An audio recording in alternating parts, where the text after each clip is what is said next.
جو ہمارے امیدوار ہے آزاد امیدوار کافی تقریباً بھاری اکثریت سے جیتنے جا رہے ہیں، لیکن ابھی تک اعلان نہیں ہوا ہے، تو اس موقع پر آپ کے تاثرات بتائیں گے کیا تھے؟ اعوذ باللہ من الشیطان الرجیم، بسم اللہ الرحمن الرحیم وبہ نستعین۔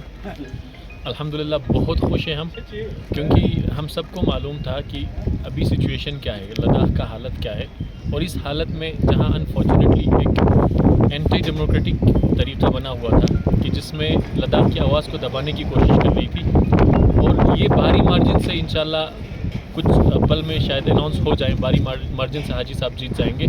یہ ان سب کے منہ پہ تھپڑ ہے کہ جن کو لگتا تھا کہ لداخ کو آسانی سے دبایا جا سکتا ہے۔ آج جنتا کی آواز، پبلک کی آواز ان بیلٹ باکسز میں قید تھے جو سامنے آ رہے ہیں۔ انشاءاللہ بھاری مقدار سے حاجی صاحب کامیاب ہوں گے، اور بس کچھ پل میں شاید خوشی کا لہر یہاں کارگل میں دوڑیں گے۔ ابھی بارش بھی ہو رہی ہے، تو یہ بھی علامت ہے ایک اچھے شگن کا، ایک نیک نیتی کا ایک سائن ہے۔ باران رحمت، ہاں باران رحمت ہے، بالکل باران رحمت بھی ہو رہی ہے، تو انشاءاللہ اسی کے ساتھ ساتھ صحیح سیلیبریشن ہوگی۔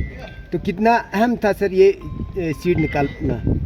دیکھیے، یہ سیٹ نہ فقط لداخ کے لیے بلکہ پورا انڈیا کے لیے امپورٹنٹ تھا، کیونکہ ایک طرف جہاں انڈیا الائنس وہاں پہ سینٹر میں فائٹ کر رہے ہیں، دوسری طرف یہاں پہ بھی ہماری بہت زبردست فائٹ تھی، کیونکہ اس وقت حاجی صاحب کا 4 پوائنٹ ایجنڈا جو لے کے حاجی صاحب اٹھے تھے، ہمارے کے ڈی ایپیکس کے جو ڈیمانڈز تھے انہی کو سامنے لے کے آئے تھے، اور لوگوں نے اسی کو سمرتھن کیا ہے۔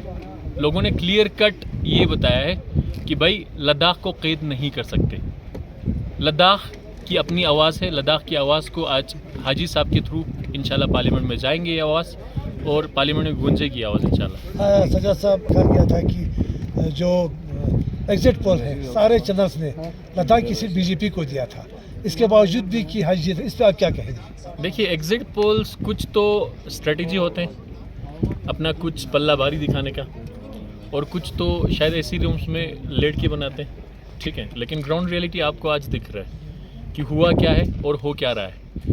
یہ لداخ کی جو آواز ہے پورا دکھ رہا ہے، حاجی صاحب کے تھرو دکھے گا انشاءاللہ۔ Thank you sir.